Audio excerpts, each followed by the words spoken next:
Okay, so number 1 and number 2 are actually kind of older material. I'm going to do them right quick, but I probably won't put those on the test just because um, we'll spend the time working on the double power reducing and half angle, all that stuff. If secant is negative, then cosine is negative, and cosine is the x. So the only time x is negative is when we're to the left. So that means first and fourth are out.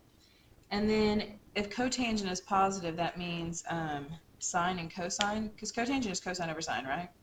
The only way you get a positive cotangent is if cosine over sine, they're the same sign. You can't have a positive and a negative, but a negative and a negative would work. So this one's out, which means the quadrant is quadrant 3. So quadrant 3, draw a triangle. Okay, secant's reciprocal of cosine, so if secant is negative 5/4, then cosine is negative 4/5. Cosine of theta is negative 4 over 5. Cosine is adjacent over hypotenuse. And it says find sine. So this is a 3, 4, 5 triangle. That means this is 3. And it's negative because we're in the third quadrant. The y value is negative. Sine of theta would be opposite over hypotenuse. And cotangent is opposite over adjacent, the reciprocal of that, so adjacent over opposite. Negative 4 divided by negative 3 is positive 4/3. Okay. Number 2, cosine is 4/7, which means if cosine is positive, that means adjacent is positive. Adjacent is adjacent is the x, is positive on the first and fourth quadrant, and cosecant is negative. Cosecant's reciprocal of sine. So if cosine or cosecant's negative, that means sine has to be negative. So that means we have to be in the fourth quadrant. Okay, cosine is adjacent over hypotenuse, so 4 and 7. The side that we're missing is a leg, so 49 minus 16, the square root of that, which is 33. So the square root of 33, and that is negative because you're going down the y-axis. Okay, cotangent is adjacent over opposite. So cotangent would be adjacent or over opposite negative square root of 33. So I'll just pop the negative up top, and that is negative 4 root 33 over 33. And tangent would be the reciprocal of this. You could do the reciprocal of that, but you're going to get here anyway. So negative square root of 33 over 4. All right, use half angle identities to find the exact value of each. So on number 3, sine of 165 is equivalent to finding sine of half. 165 times 2 is 32 and 10, so 330 degrees, right? So sine of 165 is equivalent to sine of 330 degrees divided by 2. So we're doing half angle. Sine is plus minus. Either one. It's not one. It's not both of them, right? So when I think about sine of 165, well, 165 is in the second quadrant. So if you're in the second quadrant, the y value is up, which means sine is a positive. Okay? So this is the positive square root of, and don't forget, it is 1 minus cosine of the angle. So whatever the angle is right here, that is the angle right there. So sine of 330 divided by 2 is equal to, in this case, the positive square root of 1 minus cosine of 330. 1 minus cosine of 330 divided by 2, which is the square root of 1 minus the cosine of 330. So 330 is right here. Cosine is the square root of 3 over 2, positive, all over 2. I'm going to find a common denominator in the numerator, which means if this is 1 over 1, and I need it to be over 2, then I multiply top and bottom by 2. So I've got the square root of 2 minus the square root of 3 over 2 over 2 over 1, flip and multiply. And you get the square root of 2 minus the square root of 3 over 4, and the square root of 4 is 2. So the square root of 2 minus the square root of 3 all over 2. And that is my final answer for that.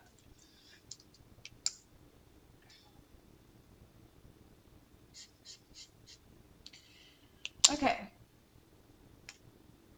Sine of 19 pi over 12. Half angle. Okay, so this is sine. Did I do any 7 difference? Oh, I did. Okay, good. Sine of 19 pi over 12 is equivalent to sine of half of what? Angle, right? And if you want to know what that is, just multiply this by 2. So if I do 19 pi over 12 times 2, then I get 19 pi over 6. So sine of 19 pi over 12 is equivalent to sine of 19 pi over 6 over 2, half of this, okay? Now, right quick, let's talk about where that is. 19 pi over 12. So pi is the same thing as 12 twelfths pi. 2 pi is the same thing as 24 twelfths pi. And halfway between 12 and 24 is 18. So 18 twelfths, right? Which means 19 twelfths, the original function, lands over here. And when you're in the fourth quadrant, your y value is negative. So this is going to be a negative square root of 1 minus, again, cosine of, well, okay. I could plug in 19 pi over 6, but I don't know where 19 pi over 6 is just yet. So what I'm going to do is over to the side. 19 pi over 6, I'm going to take away one rotation and find out what it's equivalent to. So I multiply top and bottom by 6. And I get 19 pi over 6 minus 12 pi over 6, which is 7 pi over 6. Meaning, if I were to put in cosine of 19 pi over 6, it would be equivalent to me finding cosine of 7 pi over 6. Okay? So we're just going to do that. 7 pi over 6 is right here. Cosine is negative square root of 3 over 2. So negative square root of 1 minus a negative, so plus the square root of 3 over 2 over 2. And the more you do these, the more you see that the same thing happens over and over. Common denominator is 2, so this becomes 2 over 2. This becomes negative square root of 2 plus the square root of 3 over 2, which is over 1, flip and multiply, and it becomes the square root, negative, of 2 plus the square root of 3 over 4, or negative square root of 2 plus the square root of 3 all over 2. Okay? Another way to write that would be negative 1/2 the square root of 2 plus the square root of 3, in case you see it that way.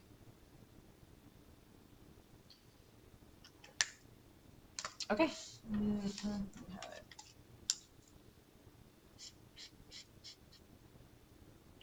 Number 5. Tangent of 67.5 degrees. So 67.5 degrees is equivalent to 135 cut in half. 135 degrees. So the formula for tangent of a half angle is actually, there's 3 of them, and so we tend to use the middle one when we're just evaluating. So this is equivalent to 1 minus cosine of this angle, right? So tangent of x divided by 2. So cosine of 135 divided by sine of 135. Okay? Bother me. So we go up here. 135 is right there. Cosine is a negative square root of 2 over 2. So 1 plus the square root of 2 over 2 over sine, which is the square root of 2 over 2, sine of 135. Anyway. Common denominator would be 2. So I've got 2 plus the square root of 2, 2 plus the square root of 2 over 2, over the square root of 2 over 2. So when you flip and multiply, you get 2 over the square root of 2. The 2's cancel each other out. And you're left with 2 plus the square root of 2 all over the square root of 2, right? I'm okay with that as an answer. I will go ahead and rationalize it. So if I multiply top and bottom by square root of 2, I get 2 square roots of 2 plus 2 all over 2. Each of these has a 2 in them. 1, 1, 1. So I'm left with the square root of 2 plus 1. Or 1 plus the square root of 2. However you want to say it.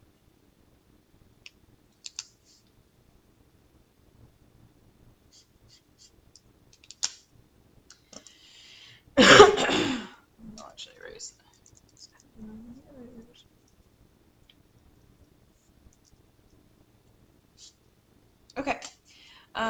Number 6. Tangent of 13 pi over 12 is equivalent to tangent of 1/2 of, because that's another way of writing divided by 2, yeah? 1/2 of 13 pi over 6. So you just take 13 pi over 12 and you multiply it times 2. So using the same formula, 1 minus cosine of 13 pi over 6 over sine of 13 pi over 6. Now, 13 pi over 6 is not on the unit circle, so I need to subtract 1 rotation. So subtract 2 pi. 2 pi is equivalent to 12 pi over 6. And 13 6 pi minus 12 6 pi is 1 pi over 6. So this might as well just be cosine of pi over 6. So 13 6 is equivalent to 1/6 pi. So 1 minus cosine of pi over 6. Cosine is square root of 3 over 2. And sine is 1/2. So similar to the last problem, common denominator is 2. The common denominators cancel each other out from numerator and denominator, and you're left with 2 minus the square root of 3 all over 2. Not over 2, all over 1. My bad. Seeing that last problem. Okay. So that is 2 minus the square root of 3.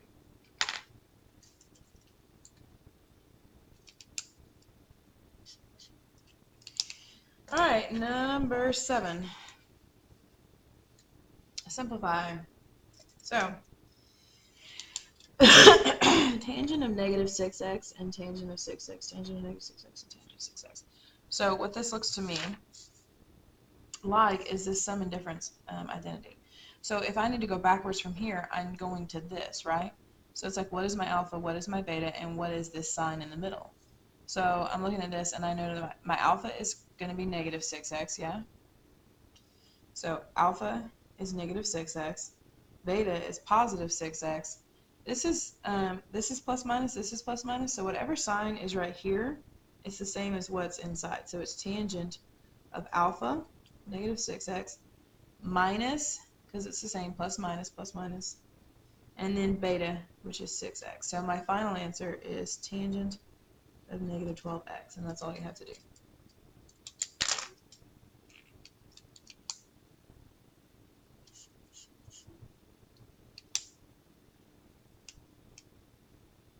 Okay, number 8 is sine of negative 2u cosine of 4u minus cosine of negative 2u sine of 4u. So I see sine, cosine, cosine, sine, and I think, well, as far as my sum and difference goes, it can't be cosine because cosine, cosine, so it's got to be this one. So I always pick, if it's sine and cosine first, then this is alpha and this is beta. And with sine, see how it's plus minus, that means it's the same. If this is a minus, that means it's sine of alpha, negative 2u, minus beta, which is 4u, which just means this is sine of negative 6u. And there we go.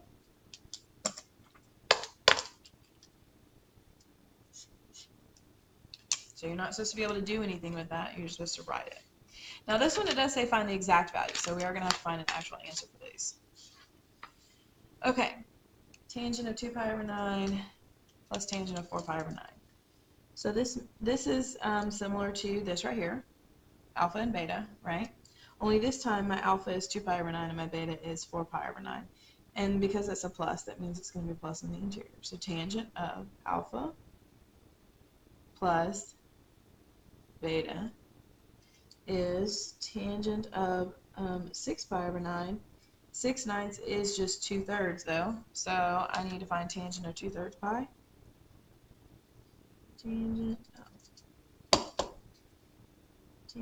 of 2 pi over 3. So 2 pi over 3 is right here, and tangent is sine over cosine.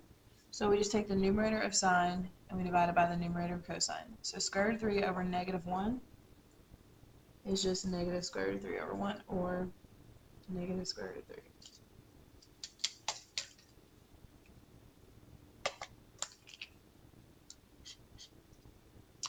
Alright, on number 10, This is sine, cosine, cosine, sine. Again, this one, I wish it said cosine, cosine, cosine, or sine, sine to have the other one, but I don't, so oh well. Sine, cosine, cosine, sine is just a sine of, dang, yeah, okay, whatever. Alpha, beta, plus, so sine of 94 plus 26. Sine of 94 plus 26 is 120. So sine of 120 degrees, because those are supposed to be degrees. Sorry that that's not written on there. A sine of 120 degrees is the y value, so square root of 3 over 2.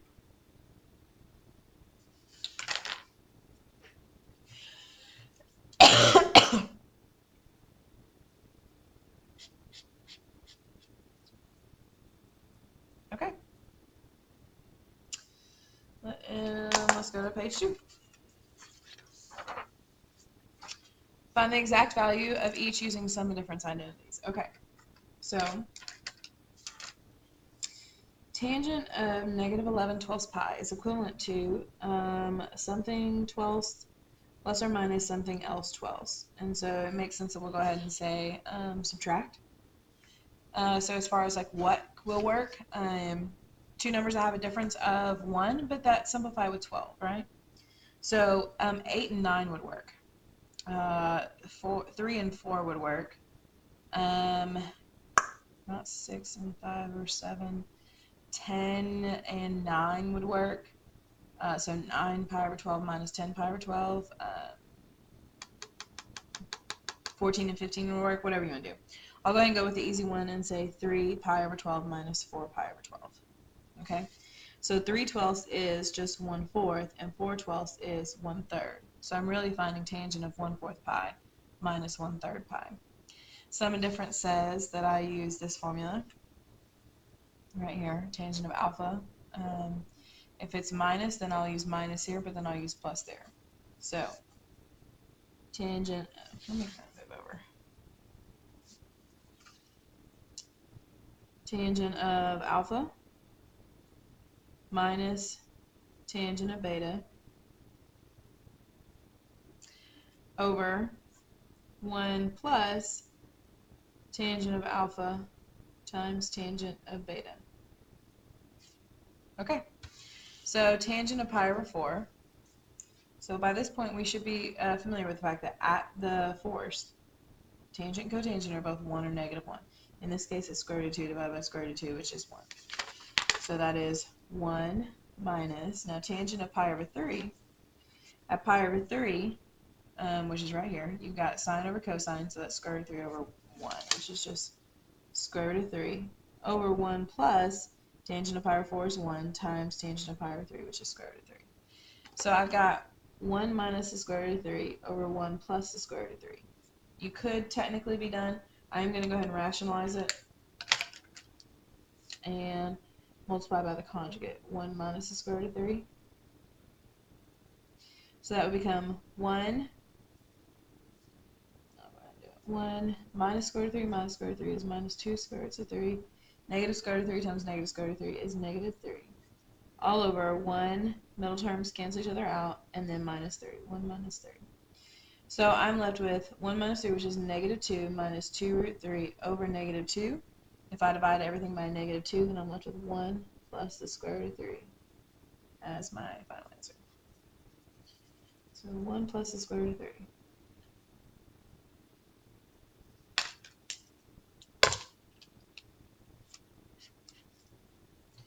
That was 1 plus the square root of 3. Okay. Number 12, sine of 19 pi over 12. So two numbers that either add or subtract to 19. So you could do 21 minus 20, or you could do addition and say sine of that adds up to 19. Not 13 and 6. 12 and 7, no. 11, no. 10 and 9, yeah, sure. 10 pi over 12 plus 9 pi over 12. So 10/12 simplifies to 5/6, and 9/12 simplifies to 3/4. So I'm actually finding sine of 5 pi over 6 plus 3 pi over 4.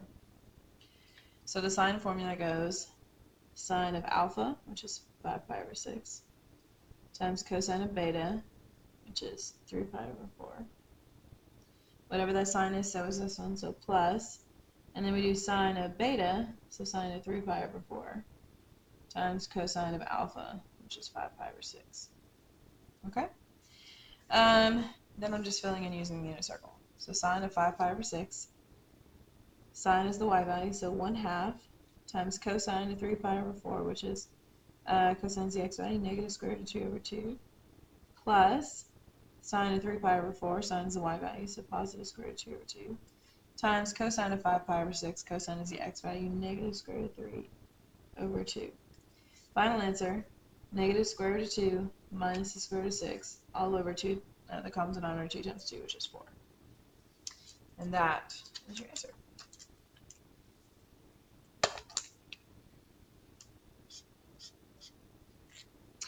All right, number 13, negative 75 degrees. Negative 75 degrees. So you could do negative 30 minus 45 if you wanted to. You could do,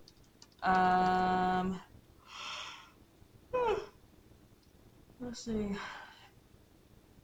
135 minus 60 or 60 minus 135. Let's do that. Sine of 60 minus 135.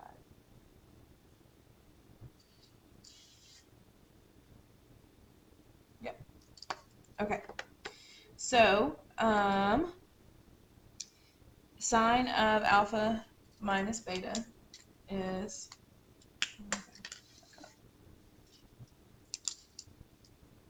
sine of alpha cosine beta. Now notice how I'm saying sine of 60 minus 135. If you wanted to say plus and then a negative 135, that's fine. That's when you put the negative. But the minus is now part of the problem. So that 135 is just like it is. Sine of 60 times cosine of 135 minus sine of 135 cosine of 60. So alpha and beta, switch on that one. Sine of 60. Sine of 60 is square root of 3 over 2. Cosine of 135. Cosine is the x value, negative square root of 2 over 2. Minus sine of 135. Sine is the y value, square root of 2 over 2. And cosine of 60. Cosine is the x value, so that is just 1/2. Final answer, negative square root of 6 minus the square root of 2 all over 4. Which is the exact same answer as the last problem, only just the numerator's in a different order, but that's still the same number. Okay.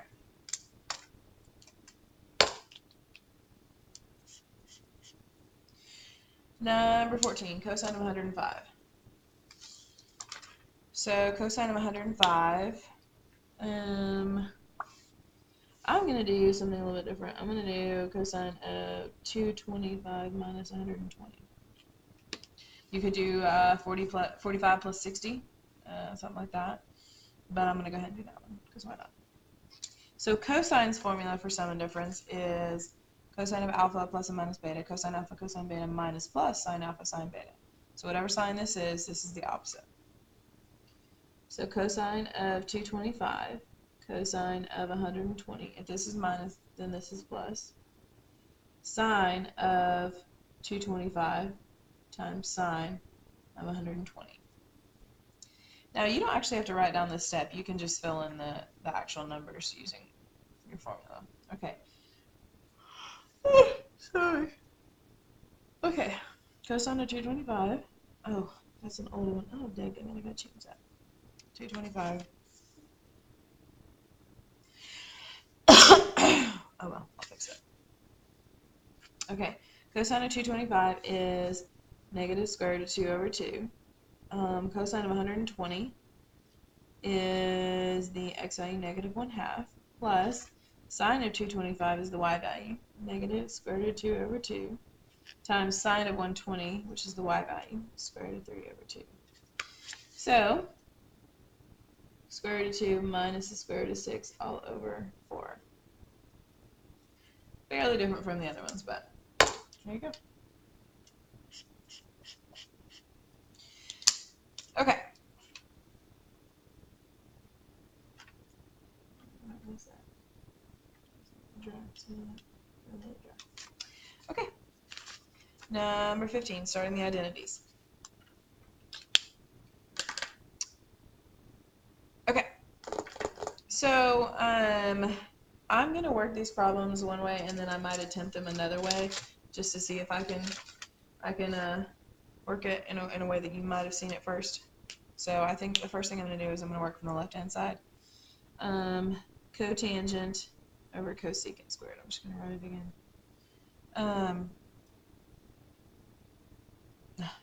Oh, why did I write like that? Oh my gosh. Oh, whatever. I'll just rewrite it. Okay. A lot of people will write cotangent as cosine over sine. And divided by cosecant squared, 1 over sine squared, because cosecant's reciprocal sine, right? And what I want you to get away from is having to write that down. For me, like, I see a fraction, and I'm like, okay, cotangent in the numerator means cosine in the numerator and sine in the denominator, right? Divided by cosecant squared actually means, like, in my mind, I'm thinking, well, dividing by cosecant squared is the same thing as multiplying by sine squared, right? And that happens when you flip and multiply by 1 over, or sine squared over 1. And when you simplify this expression right here, you see that one sine cancels out from each, keeping in mind that I want a sine times a cosine, right? So one sine, leaving me with cosine of x times sine of x, which is equivalent to that, so we are done. Okay. If I were to start with the other side, the cosine and the sine, I mean, I definitely wouldn't because there's not much you can do with it, but I guess I would remember if I start with cosine over sine, and my goal is cotangent over cosecant squared, well then I would remember that that is cosine over sine times sine squared, right? Which tells me that the only difference between cosine sine and cosine over sine times sine squared is an extra sign on the top and the bottom. So if I were to work this, I would say, well, cosine times sine is just, I'm going to multiply top and bottom by sine. Right now it doesn't have a denominator, but I mean other than 1. And that would get me cosine times sine squared over sine, right? Well, then I can think, okay, that's cotangent, and that moved to the denominator is cosecant squared. And there we go. So I guess I'll write left-hand side, and this is the right-hand side.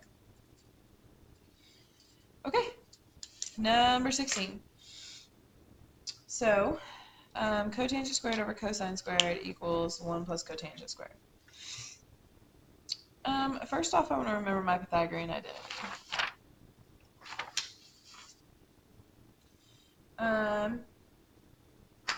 Okay. Sine squared plus cosine squared equals 1. If I divide everything by sine squared, I get 1, I get cotangent squared, and I get cosecant squared, right? So when I see 1 plus cotangent squared, I think, oh, isn't that Pythagorean? And in fact, it is. So if I wanted to work this side, I probably would start with the fact that that is cosecant squared. On the right-hand side over here. So 1 plus cotangent squared, and I want to get to cotangent squared over cosine squared, right? Okay, very similar. All right, so I just told you that this I found out to be not secant, cosecant squared, right? So when I think about cosecant squared, I think, well, that's 1 over sine squared, right? And I know that I'm trying to end up here, which is cosine squared over sine squared. And then when you multiply by cosine squared in the denominator, there you go, right? So this right here is 1 over sine squared Okay. Well, the only difference between this expression and this expression is that I got a cosine on top and bottom, cosine squared. So if I multiply top and bottom by cosine squared, then I would get cosine squared over sine squared times cosine squared.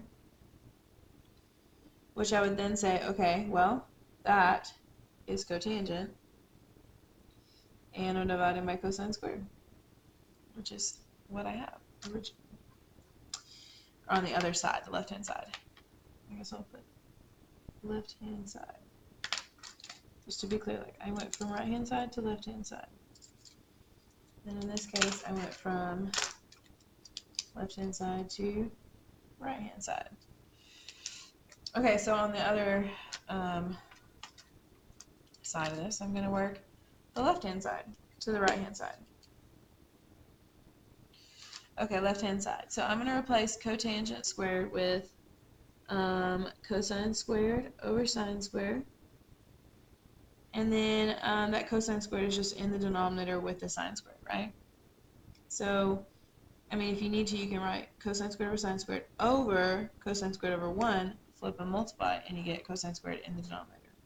Either way, these two cancel each other out, right? So I've got 1 over sine squared. And I know that 1 over sine squared is cosecant squared. And then I know the Pythagorean identities, and so I know that cosecant squared equals 1 plus cotangent squared, which is the right-hand side. Okay, so remember on these, there's no answer. It's just the process that you use to get there is valid, or whether or not it is valid. Okay, on number 17, this is kind of interesting. So I'm going to work the left-hand side. I've got cosine squared over sine squared minus sine squared over cosine squared. I'm going to multiply by cosine squared on top and bottom here to get a common denominator, and sine squared. I guess I should say I'm starting with the left-hand side here. Multiply by sine squared on top and bottom, and the idea is having a common denominator, right? Cosine squared times cosine squared is cosine to the 4th minus sine to the 4th all over cosine squared sine squared. Okay? Okay, when I say cosine to the 4th minus sine to the 4th, my brain is automatically like, that's a difference of perfect squares. And the reason why I know that's going to be advantageous is because when you think about what that would equal, then you know that one of them cancels out or simplifies out. So cosine to the 4th minus sine to the 4th is equivalent to cosine squared minus sine squared times cosine squared plus sine squared over cosine squared sine squared. Now, hopefully we all know that cosine squared plus sine squared plus cosine squared is 1. Meaning this one right here goes away, and I'm left with cosine squared minus sine squared over cosine squared sine squared.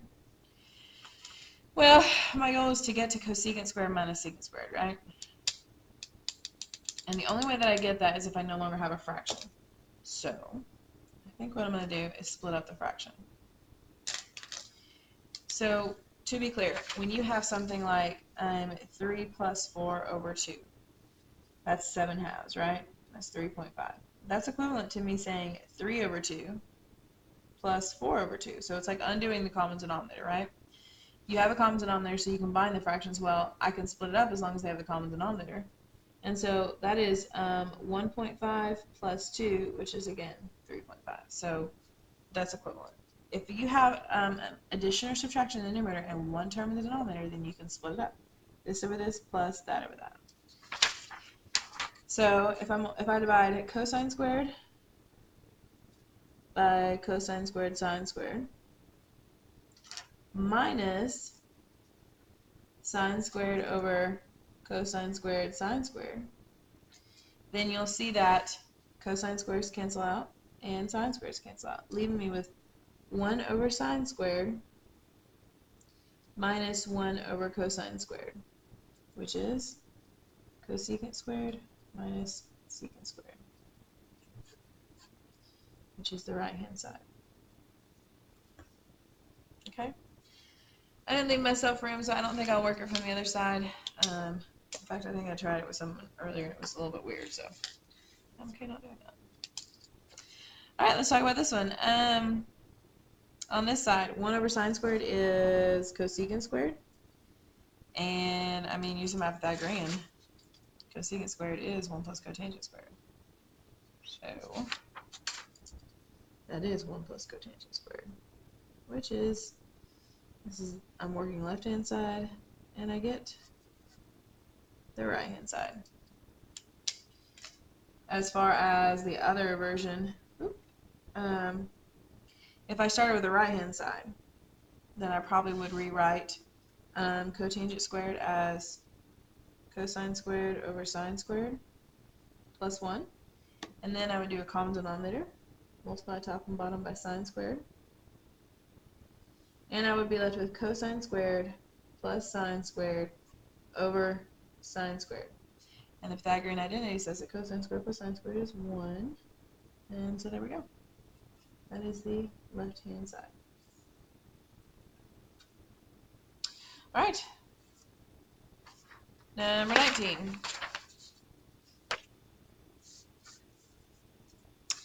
Number 19 starts off with cosecant over cotangent equals secant over cosine squared plus sine squared. Interesting. Okay. I'm going to work the left-hand side, but I'm going to keep in mind that this right here is just 1, right? So if I get down to secant over 1, then I know just replace 1 with cosine squared plus sine squared and I'm good. Cosecant is 1 over sine, right? So again, I could write a fraction, 1 over sine over, and then cotangent is cosine over sine. Or, and then flip and multiply, sine over cosine. But I'd rather just know this. Cosecant is 1 over sine, and then cotangent in the denominator is the same thing as tangent in the numerator, right? So cotangent in the denominator is the same thing as tangent in the numerator, and tangent is sine over cosine. Okay, so either way I get 1 over sine times sine over cosine. And in fact, these two simplify out, right? Leave me with 1 over cosine, which I'm okay with, because I'm supposed to get secant over cosine squared plus sine squared, right? So that is, oof, I don't know, it's not secant squared. That equals secant over 1, and I know that 1 can be rewritten as cosine squared plus sine squared. And that is the right-hand side. Starting with the left-hand side. Okay, if I worked the right-hand side, then I would say, okay, secant of x over cosine squared plus sine squared is secant of x over 1. And then I would think, well, okay, that's just 1 over cosine. Yeah? So 1 over cosine, and then I would look at this right here. Cosecant is the same thing as, and I would probably write that out at that point and to see what the difference is. So it looks like it's 1 over sine with this, 1 over cosine with the sine in the top and the bottom. So I would just multiply top and bottom by sine. And I would get sine over cosine times sine. And I would think, okay, I need cosecant, which is the reciprocal of sine, right? So this sine would come up, and this I would replace with tangent. Cosecant. I don't know why I can't write that. Okay, so I would write tangent times cosecant, and then I would be like, well, and then tangent in the numerator is the same thing as cotangent in the denominator.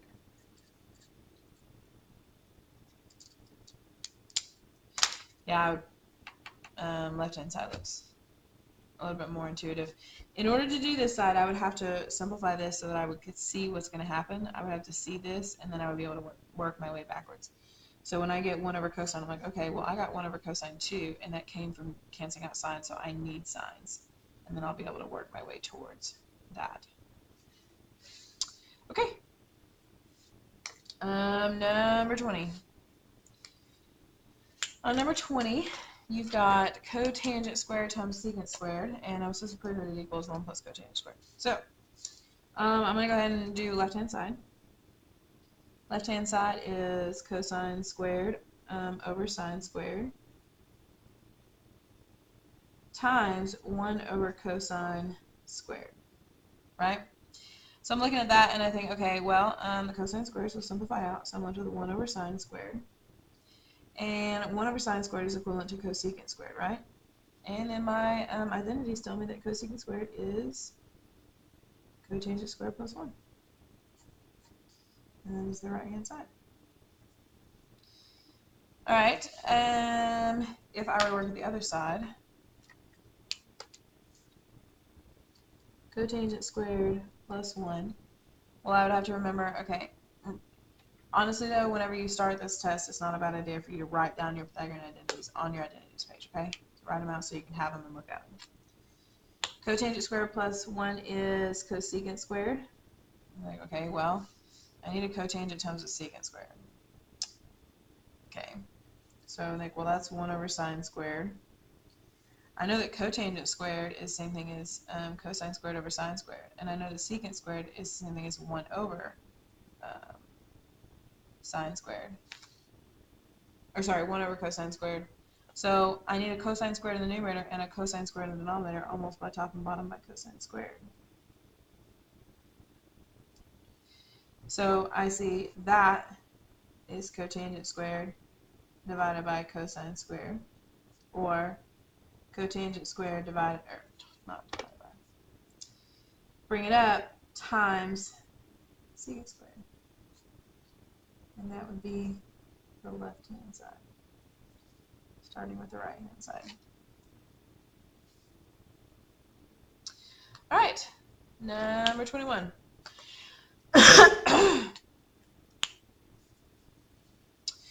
Alright, so we found one of the Pythagorean, and we've used it a lot. But if instead of cosine squared I divided, or sine, instead of sine squared, I divided everything by cosine squared,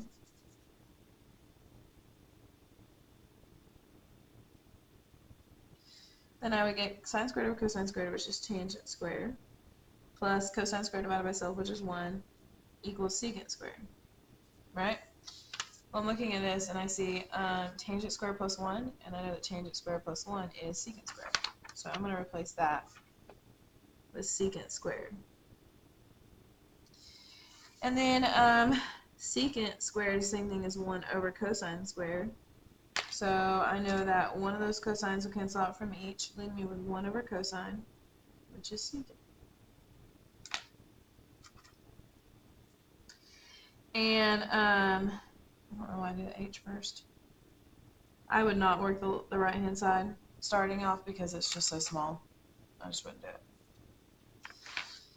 All right, number 22.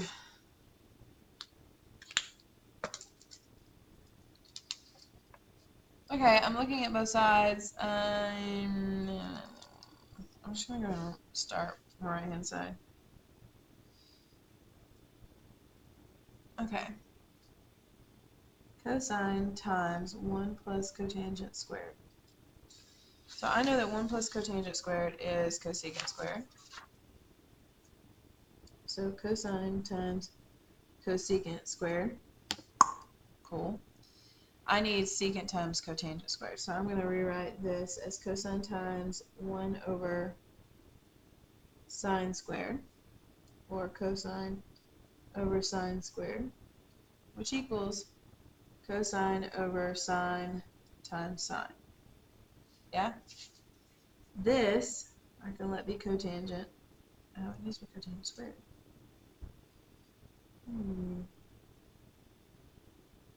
Interesting. Okay, just kidding. Well, no, okay, no.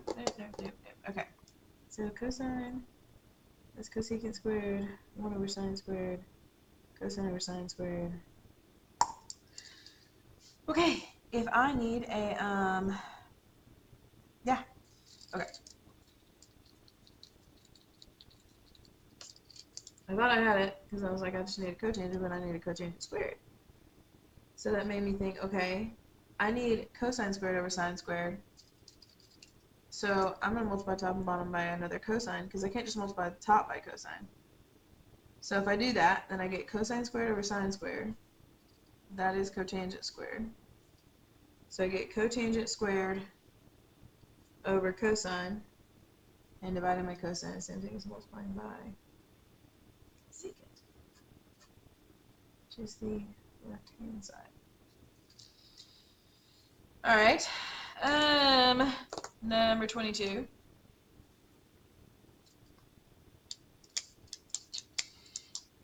If I work the left-hand side,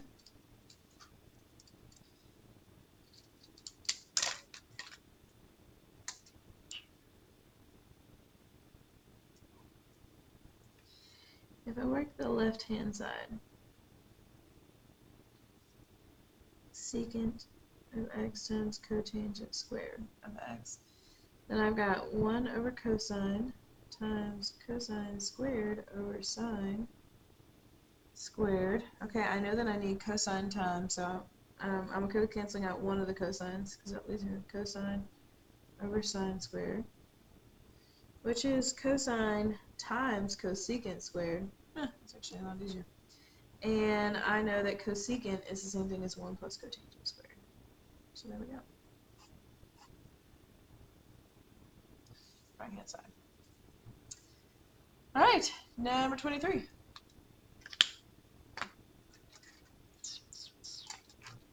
Number 23 says tangent times cotangent squared equals cosine over sine. So tangent is sine over cosine, and cotangent squared is cosine squared over sine squared. So I think I'm going to simplify out a sine from top and bottom, a cosine from top and bottom, and that leaves me with cosine over sine, which is left-hand side to right-hand side.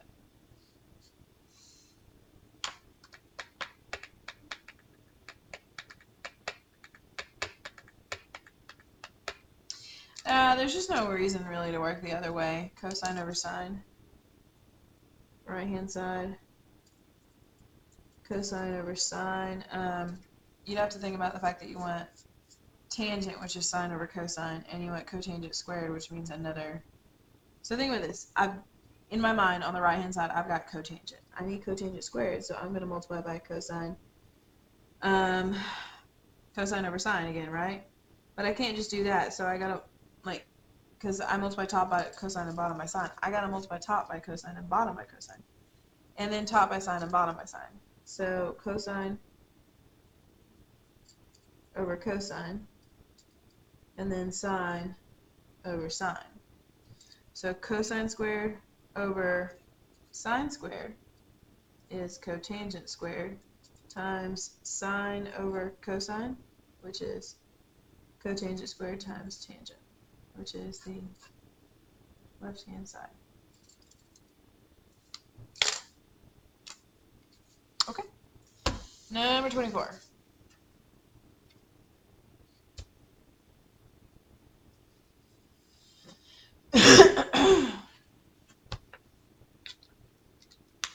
Cosecant squared over tangent squared is 1 over sine squared over cosine squared, right? Flip and multiply.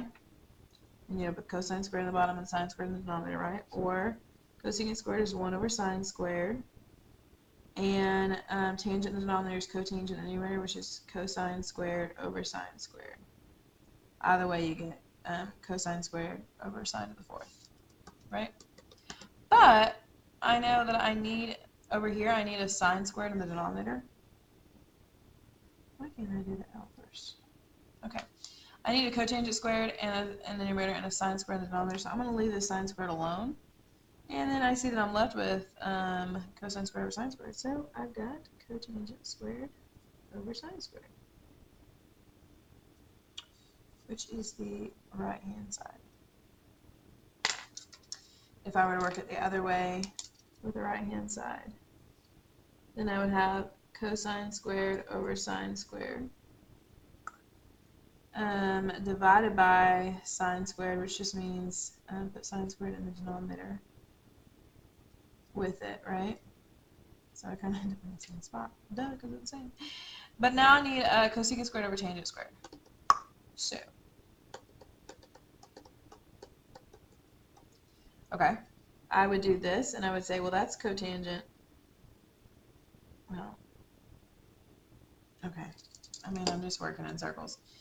I could just go for the original. The right-hand side is cotangent squared over sine squared. Yeah? Well, I need tangent squared in the denominator, so how about I just reciprocal of cotangent squared is tangent squared, and the reciprocal of sine squared is cosecant squared. Cosecant squared over tangent squared. And there you go. Alright, 25. 25 says negative cosecant squared times cosine squared equals negative cosecant squared plus 1. Cool. Negative 1 over sine squared times cosine squared equals negative cotangent squared. Cosine squared over sine squared, right? Alright, so here's what I know. I know that 1 plus cotangent squared equals cosecant squared. That's one of my Pythagorean identities, right? So let me solve for cotangent squared and make it negative. Cotangent squared equals cosecant squared minus 1, which means negative cotangent squared equals negative cosecant squared plus 1, which is what I needed. So negative cotangent squared is negative cosecant squared plus 1. And there we go. Left hand side, right hand side.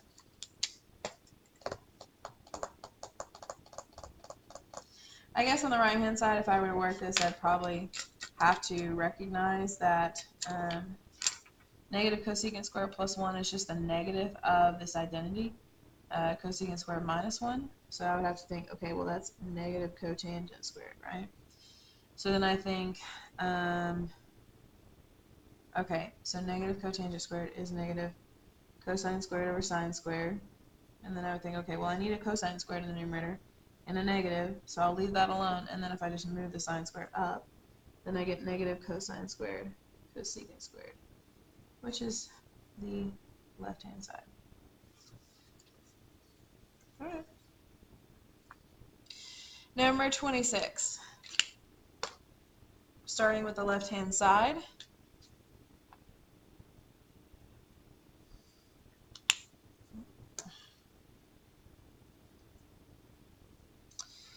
I've got secant squared plus cosecant squared. So 1 over cosine squared plus 1 over sine squared. Common denominator. Sine squared plus cosine squared over, because you multiply top and bottom by sine squared here, and top and bottom by cosine squared here. Then you get sine squared plus cosine squared over the common denominator, sine squared times cosine squared, right?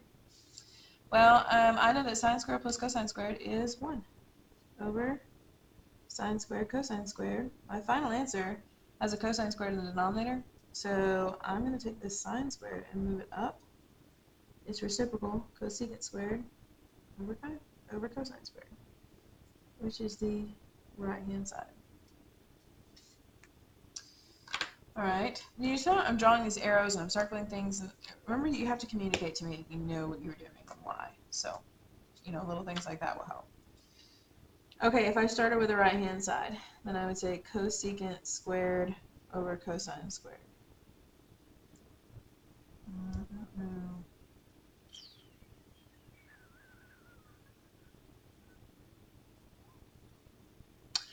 Okay, I think I would probably go with the identity. Cosecant squared equals 1 plus cotangent squared, or cotangent squared plus 1. Yeah, 1 plus cotangent squared over cosine squared. And then I think I would split it up and say 1 over cosine squared plus that over cosine squared. So 1 over cosine squared plus cotangent squared over cosine squared. This is already secant squared, so that's great. This is cosine squared over sine squared, and then you put the cosine in the denominator with the sine squared. Yeah? Or think of it like cosine squared over sine squared, that's cotangent over cosine squared over 1. Flip and multiply, right? So when you flip and multiply, then you end up with cosine squared in the denominator with it, right?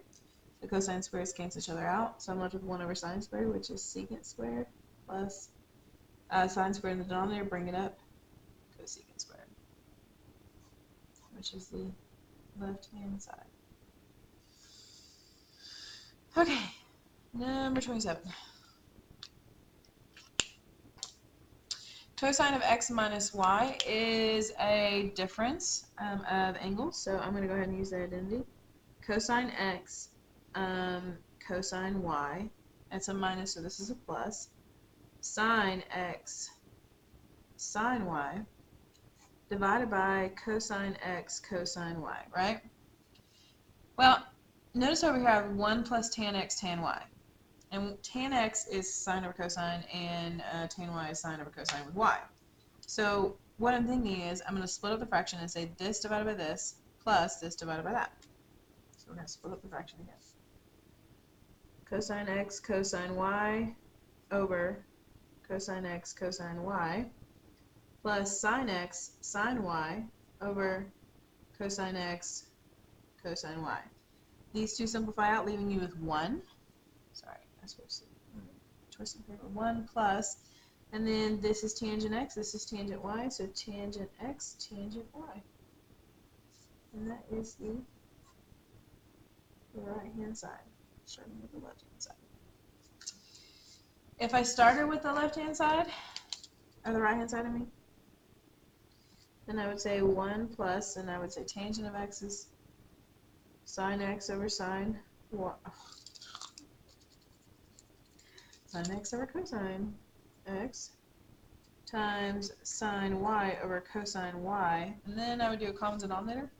So I'd multiply top and bottom over here by cosine x cosine y. So cosine x cosine y over cosine x cosine y plus sine x sine y over cosine x cosine y, which is really just this cosine x cosine y plus sine x sine y all over the common denominator cosine x cosine y. And then I would have to recognize, I mean, you got it right there in front of you. You want cosine of x minus y, so hopefully that would get you looking at your sum of difference identities. Cosine of x minus y is cosine x cosine y plus sine x sine y, and that's what we have. So that would be cosine of x minus y over cosine x cosine y. But I'm going to be honest, I wouldn't go this route. I would always like replace this and just go from there. But splitting up the fraction is something we use a whole lot, so I hope you're internalizing that method. Number 28. Number 28 is 1 minus cosine of 2x over tangent squared equals 1 plus cosine of 2x. Okay. Tangent of 2x. Or tangent squared. The fact that I've got both of these, 1 minus cosine 2x and 1 plus cosine 2x, made me think about this tangent squared right here. So I think that's what I'm going to work with. So starting on the left-hand side, 1 minus cosine of 2x, I'm going to go ahead and put that over 1, its own fraction, right, divided by tangent squared, which is 1 minus cosine 2x over 1 plus cosine 2x, right?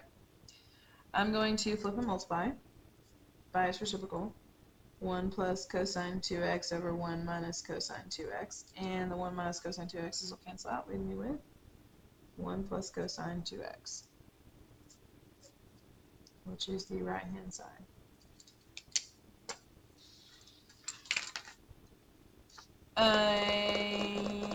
I wouldn't work the right-hand side.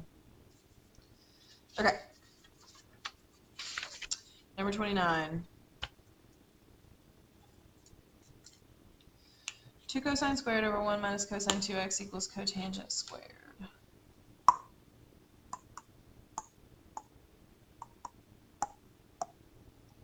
Okay, so let's just start something.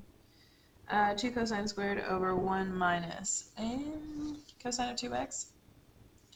So cosine of 2x, I've got 3 options.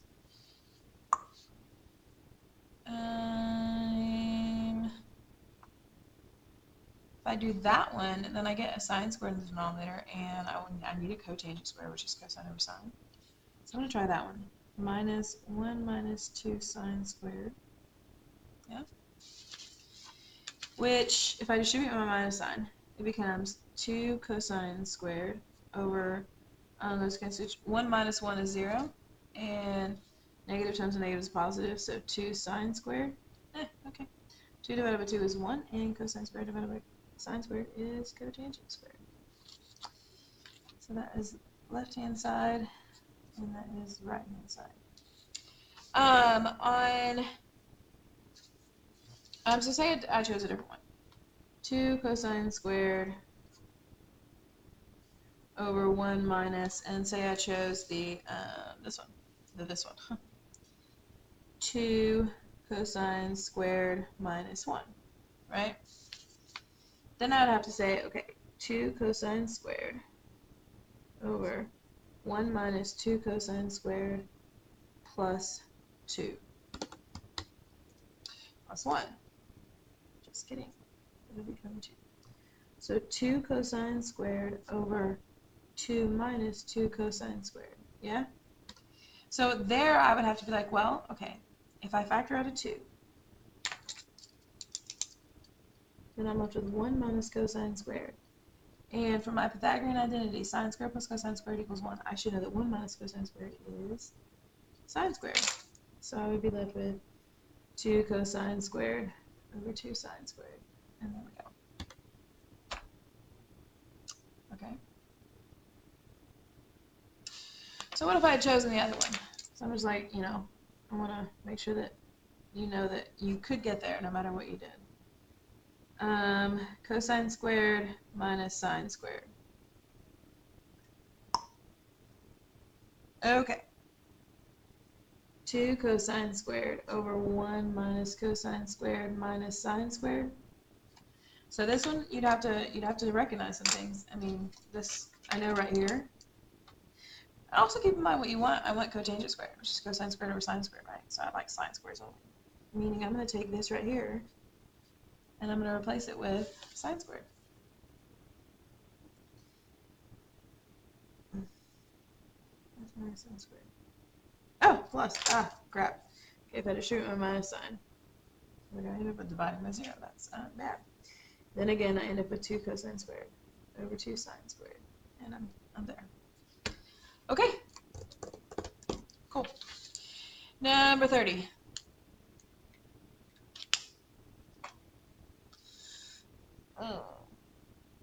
Okay. I always tell you guys I don't like the double angle.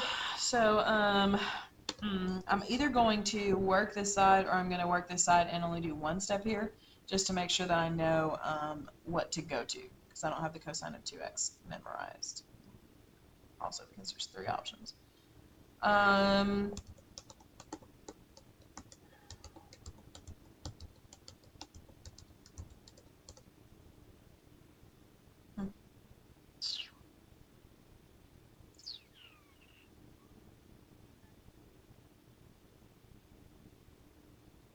Sorry, I'm just thinking for a second. Okay, if I were to work this side, then I think I would do, okay, I'm just going to play around with it. Cosine squared minus sine squared. Okay. So I need a 1 minus tangent squared in the numerator, and I need a secant squared in the denominator. So I'm thinking like, okay, a secant squared in the denominator means a cosine squared in the numerator. True? So if I were to distribute, well, okay, I also need a 1 and a tangent, and tangent is sine over cosine, and cosine divided by cosine is 1. So if I were to just multiply, so this is this over that, right? That's just that side. I don't know why. Oh well. I'm working right hand side over here. If I were to multiply top and bottom by secant squared, what I want in the denominator, right? Secant squared times cosine squared is, well, I'll just go ahead. Cosine squared times 1 over cosine squared, because that is what secant squared is, yes? those would simplify out. Minus sine squared times 1 over cosine squared. Again, what secant squared is tangent squared divided by secant squared. And there you go. I get 1 minus tangent squared over secant squared. Oh, that's so cool. All right. That is the left-hand side. So say I work the left-hand side. 1 minus sine squared over cosine squared over 1 over cosine squared, right? So I think I would do a common denominator in the numerator and denominator, and I would say over 1, so times cosine squared over cosine squared, yeah? And that would give me cosine squared minus sine squared over cosine squared over 1 over cosine squared, flip and multiply by cosine squared over 1, and those would cancel each other out, and I'm left with that, which is cosine of 2x, which is the right hand side. Okay, cool. That was actually pretty easy. All right, number 31. Number 31 has 2 cosine squared times tangent squared equals 1 minus cosine of 2x. Alright. So I'm going to remember my different options. I could have 1 minus cosine of 2x is all three of these. So I could have 1 minus cosine squared minus sine squared, and it'd be the same thing, which is 1 minus cosine squared plus sine squared, yeah? I could have 1 minus cosine squared plus sine squared. I could have 1 minus 2 sine squared, which is equivalent to 1 minus 1 plus 2 sine squared, which is 2 sine squared. Or I could have 1 minus 2 cosine squared minus 1, which is equivalent to 1 minus 2 cosine squared plus 1, which is 2 minus 2 cosine squared. So if I get any of these three, then I could work my way backwards, although that was kind of that's awkward. Ouch. Interesting. Yeah, this one right here. Actually, if I would just work the right-hand side, let me go ahead and do that. So right-hand side, 1 minus cosine of 2x, 1 minus 2 sine squared is 2 sine squared. And then when I look at what I need 2 cosine squared tangent squared. Well, remember, tangent squared is sine squared over cosine squared. So I already have a 2 sine squared. I just have a cosine squared in the numerator and a cosine squared in the denominator. Meaning, I just multiply top and bottom by cosine squared. And then I could say, okay, well, this is tangent. And there's cosine squared.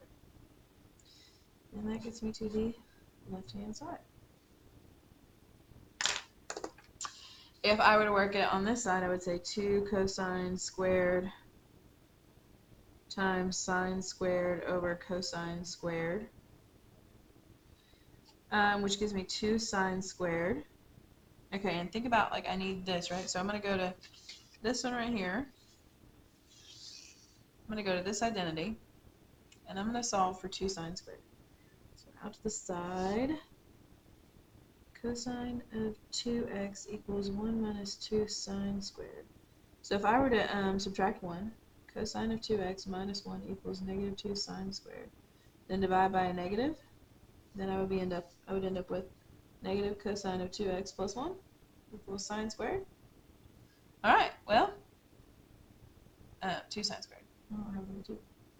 Okay, so 2 sine squared is negative cosine of 2x plus 1, negative cosine of 2x plus 1, which is 1 minus cosine of 2x. And that is the right-hand side.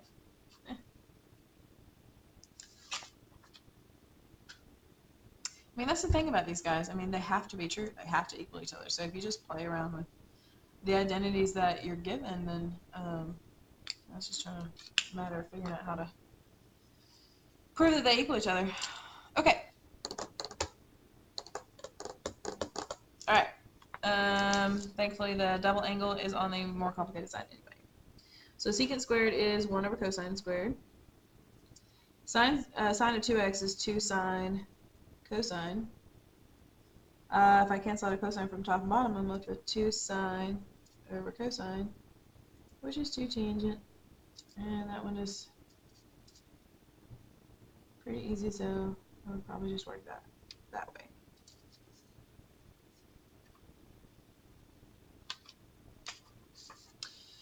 Number 33. All right. Cotangent squared plus 1. Pythagorean identities. Cotangent squared plus 1 is cosecant squared. So I'll write cosecant squared over cosecant. One of my cosecants would cancel out. I'd be left with cosecant of x, which is 1 over sine. Left hand side, right hand side. And I would not work it the other way. I'm going to work at this side. Also keep in mind that this right here is just cotangent squared. So if I can get to cotangent squared, then I can find the reciprocal. So cosecant squared is 1 over sine squared minus cotangent, which is cosine over sine, times tangent, which is sine over cosine, which is, I think I'll just leave it cosecant squared. Well, yeah, okay. I'll branch. So from here, obviously we'd simplify that out to a 1, please, it doesn't go away. So if you left it as 1 over sine squared minus 1, right? Common denominator, so you would say times sine squared on top and bottom. And so you'd have 1 minus sine squared over sine squared. And we should know from our Pythagorean that 1 minus sine squared is cosine squared. So I would say this is cosine squared over sine squared, which is cotangent squared, which is 1 over tangent squared. So 1 minus sine squared over the common denominator sine squared. 1 minus sine squared is cosine squared. Cosine squared over sine squared is cotangent squared. And cotangent squared is the same thing as 1 over tangent squared. This one right here, the other option is I should have left it as cosecant squared, or I could put it back, minus 1, because I noticed that this right here, cosecant squared minus 1, is just cotangent squared, and then that is 1 over tangent squared.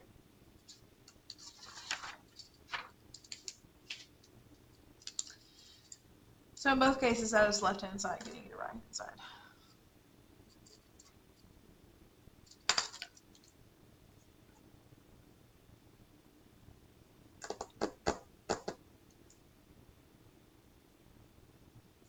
All right, 35. So 35 is interesting. Okay. In the second quadrant, pi over 2 to pi, I've got tangent is negative 5. So tangent is negative 5 over 1, which is opposite over adjacent. Opposite is 5, adjacent is 1. Which one gets the negative? 1. Yeah? As far as a squared plus b squared, 5 squared plus 1 squared is 26. So this is the square root of 26. And that is tangent of x. So that angle is x. This one is 3 pi over 2 to 2 pi, which means we're in this quadrant. And this is angle y. So I know that cotangent is negative 3/4. Cotangent is adjacent over opposite. Adjacent is 3, opposite is 4, one of them is negative, and it's the 4. This is a 3, 4, 5 triangle. Okay, so A. When they ask you to find sine of x plus y, that is sine of x cosine y plus sine of y cosine x, which is equivalent to sine of x is the opposite of our hypotenuse, 5 over the square root of 26, times cosine of y, which is cosine of y is adjacent over hypotenuse. Yep. Plus sine of y, sine of y. So sine of y is negative 4 over 5. And cosine of x is adjacent over hypotenuse, negative 1 over the square root of 26. So we have 15 over 5 root 26 plus 4. So 15 plus 4 is 19 over the common denominator, 5 root 26. We are going to have to multiply top and bottom by the square root of 26, so 19 square root of 26 over 5 times 26. So 5 times 20 is 100, and 5 times 6 is 30, so 130. And there you go.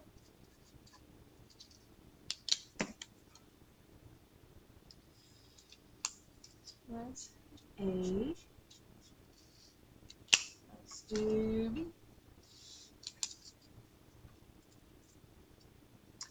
Cosine of x minus y is equivalent to cosine x cosine y. Minus means plus in the middle. Sine x sine y. Now I actually already have those numbers written up here, so I'm just going to find them. Cosine of x is negative 1 over the square root of 26. Cosine y is 3 over 5. Plus sine of x is 5 over the square root of 26. And sine of y is negative 4 over 5. So in this case, I get negative 3 and then negative 20, so that is negative 23 over 5 root 26 because of common denominator. Rationalize negative 23 square roots of 26 over again 130.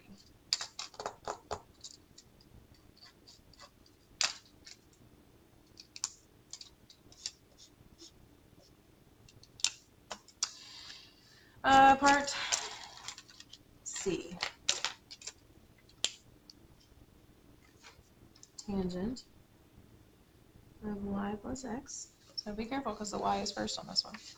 Tangent is tangent y plus tangent x over 1 minus tan y tan x. Alright, tangent of y. Tangent is opposite over adjacent, so negative 4/5. Sorry, negative 4/3. Okay, plus tangent of x, which is opposite over adjacent, so negative 5 over 1 over 1 minus these two times each other, so negative 4/3 times a negative 5 over 1. Alright, numerator, common denominator. So if I multiply top and bottom by 3, then I end up with negative 4/3 minus 15/3. That's negative 19/3 over, negative 4 times negative 5 is a positive 20, but then we're subtracting, so this is actually 1 minus 20/3. Common denominator, 3 over 3. And so 3 minus 20 would be a negative 17/3. You can either flip and multiply or just know that the denominators cancel each other out, but either way. Negative 3 over 17, we're multiplying, the 3's cancel out, so the negatives. Your answer is 19/17.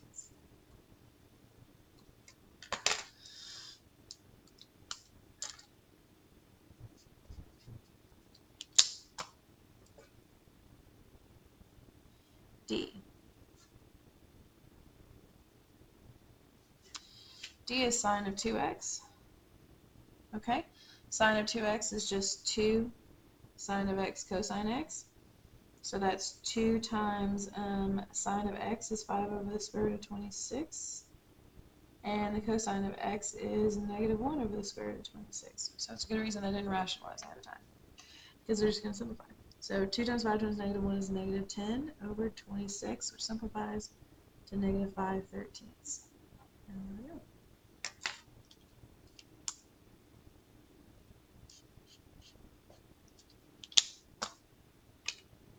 Okay.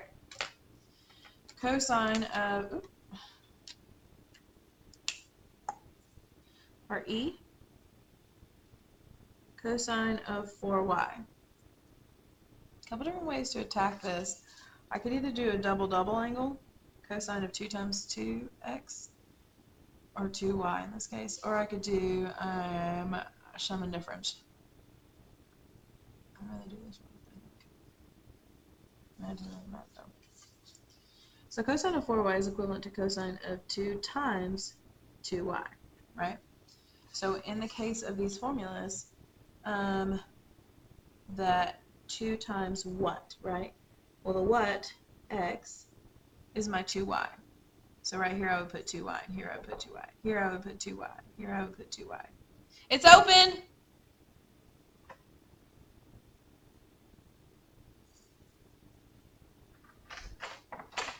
I think it was open.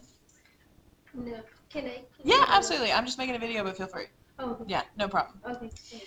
Okay, so I think I'm going to use this one because sine of 2y is easier than to replace because it's just the one identity. So, okay, I'm going to go along with it and then you can, and then I'll do the other one to show. Oh, that's a lot of work, but whatever.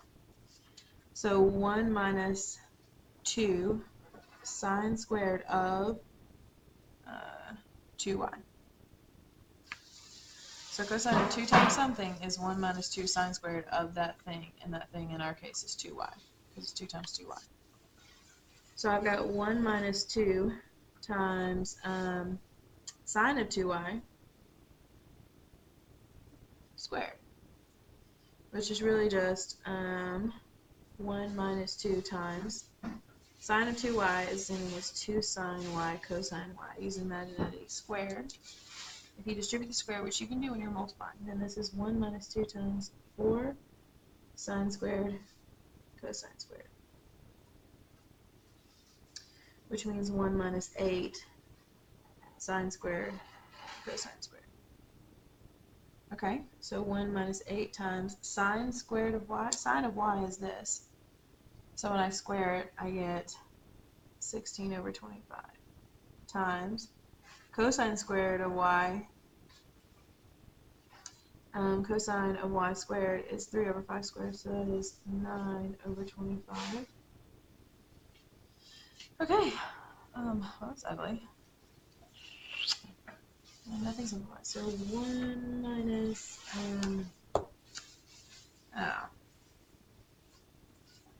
80, 48, so 120 times 9. So 900, 180, and 72, so 1,152. 1,152. Yep. Okay. Over 25 times 25. Oh, that's 25 times 25. 5 squared times 5 squared, which is 5 to the 4, 625. So this is 625 over 625 minus 1152 over 625. 1152 minus 625. 12 borrow 4, 7, 2, 11, 10 borrow 0, 10, 427. So negative 427 over 625. Of course. How cute.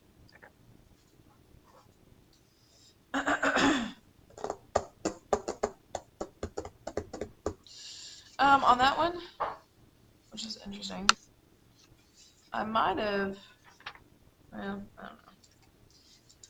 I don't know that a lot of you would do it the way that I did it. I think some of you probably would have done it this way. Cosine of 2y plus 2y. And use your identities. Cosine of alpha and beta. So cosine of 2y, cosine of 2y. Minus sine of 2y. Sine of 2y. So that would be cosine squared of 2y minus sine squared of 2y. And that, you'd have to use your double angle. Oh, you're fine. So cosine squared of 2y.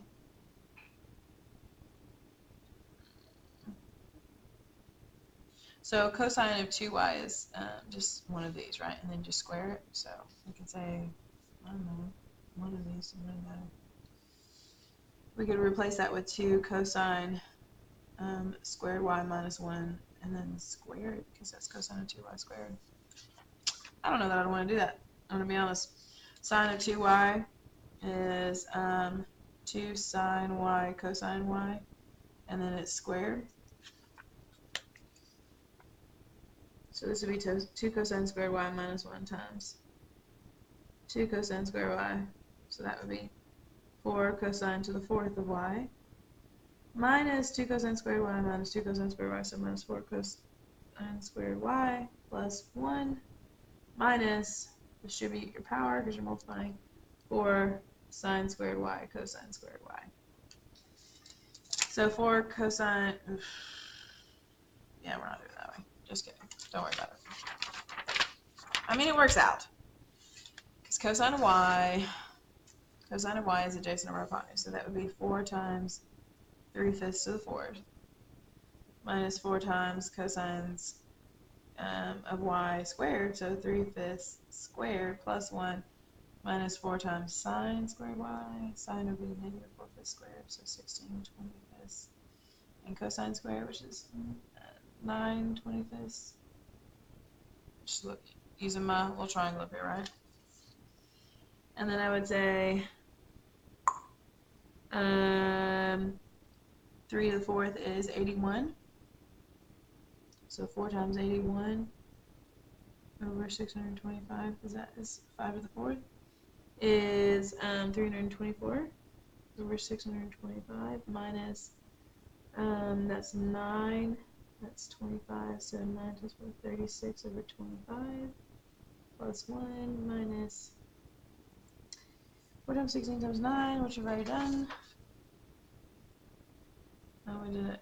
It was 8, so that would be half that. 576 over 625. Common denominator. Multiply by 25 on top and bottom. Multiply by 625 on top and bottom. And again, I'm not interested. Okay, never mind. So, moral of the story is I'm probably not going to put one like that on there. Okay.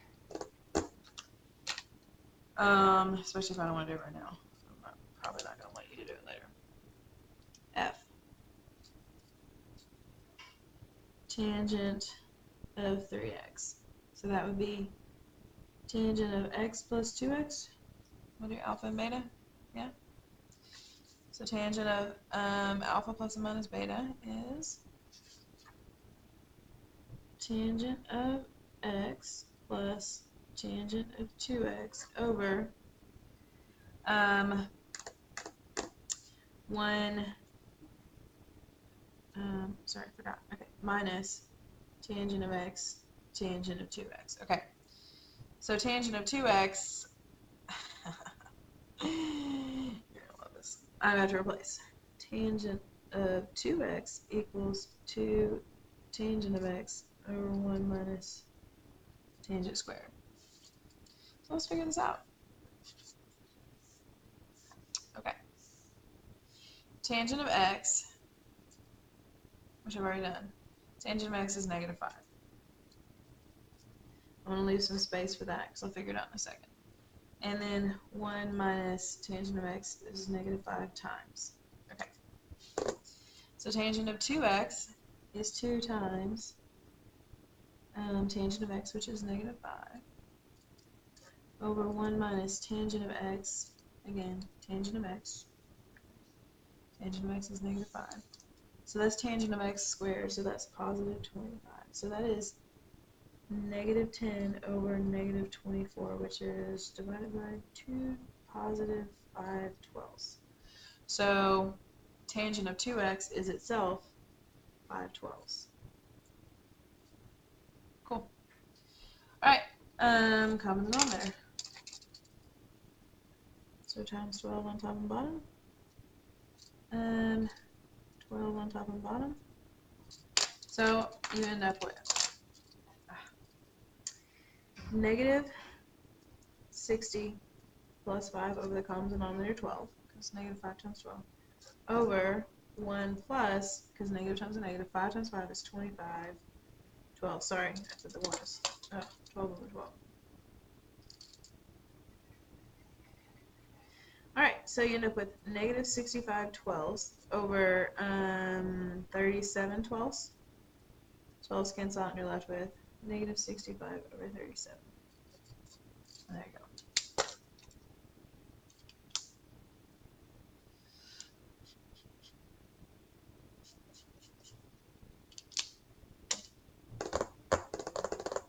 G. Alright.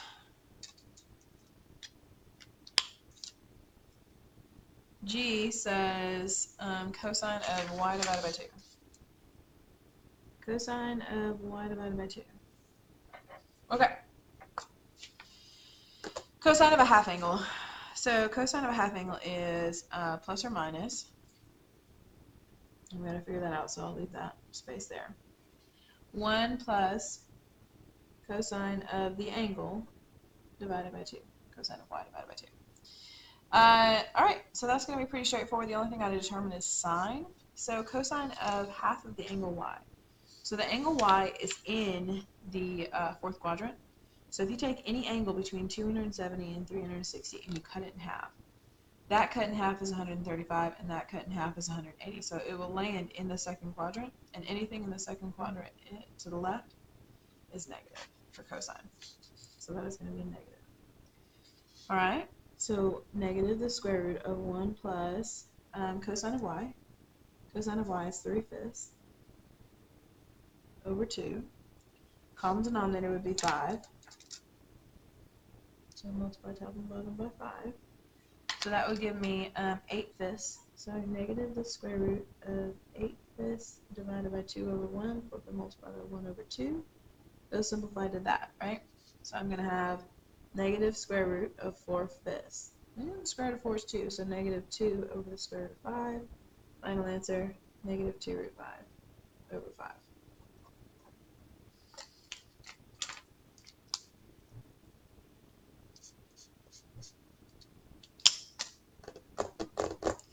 And H.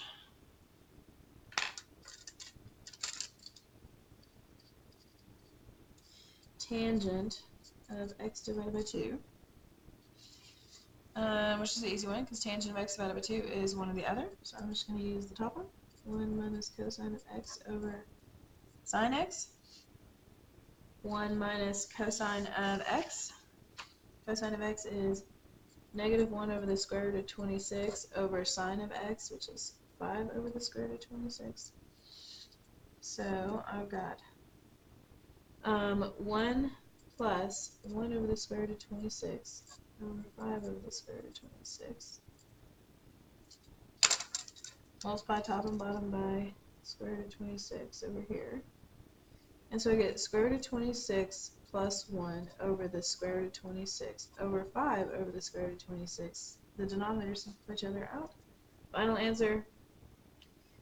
I like this open space. That's great. All right. Square root of 26 plus 1 over 5.